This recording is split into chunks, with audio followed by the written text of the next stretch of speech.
A commercial resupply mission to the space station honoring a spaceflight icon and an out-of-this-world experience right here on Earth. A few of the stories to tell you about this week at NASA.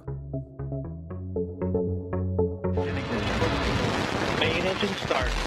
A Northrop Grumman Cygnus cargo spacecraft launched to the International Space Station on August 10th from our Wallops Flight Facility in Virginia, loaded with more than 8,200 pounds of research supplies and hardware.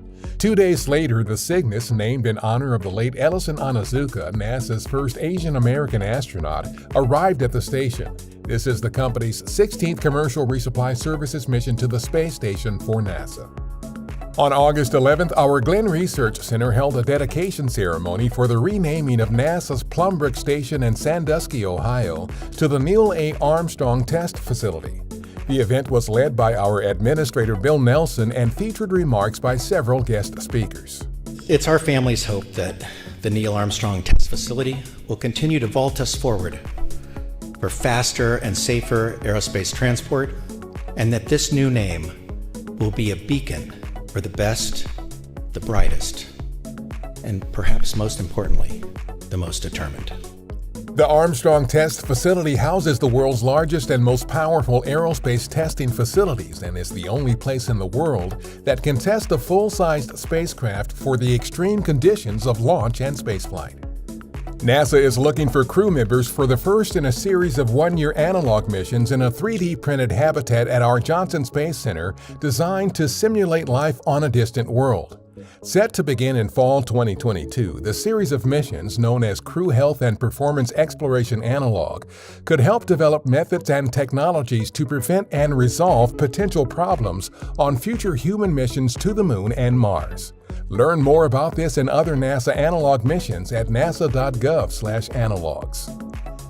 Precision tracking data captured by NASA's OSIRIS-REx spacecraft has helped researchers pinpoint the future orbits of asteroid Bennu, which is expected to make a very close approach to Earth in 2135.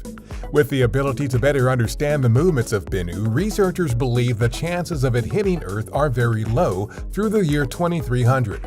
This development has also improved our ability to predict the orbits of many other asteroids that are potential impact hazards to Earth. A new online NASA visualization tool can show you what sea levels will look like anywhere in the world in the coming decades. The tool, hosted on NASA's Sea Level portal, makes extensive data on future sea level rise from the Intergovernmental Panel on Climate Change, or IPCC, easily accessible. It can deliver a detailed report for a location based on the most updated physical understanding of the climate system and climate change. For more details, go to sealevel.nasa.gov. NASA Globe Cloud Gaze is one of the agency's many citizen science projects that allow public volunteers to act as citizen scientists to help make important scientific discoveries. Globe Cloud Gaze uses detailed information from citizen science observations of clouds or dust storms that NASA scientists can compare with other data sources in the process of studying our atmosphere. Find out more at science.nasa.gov/citizenscience. That's what's up this week at NASA. For more on these and other stories, follow us on the web at nasa.gov/twan.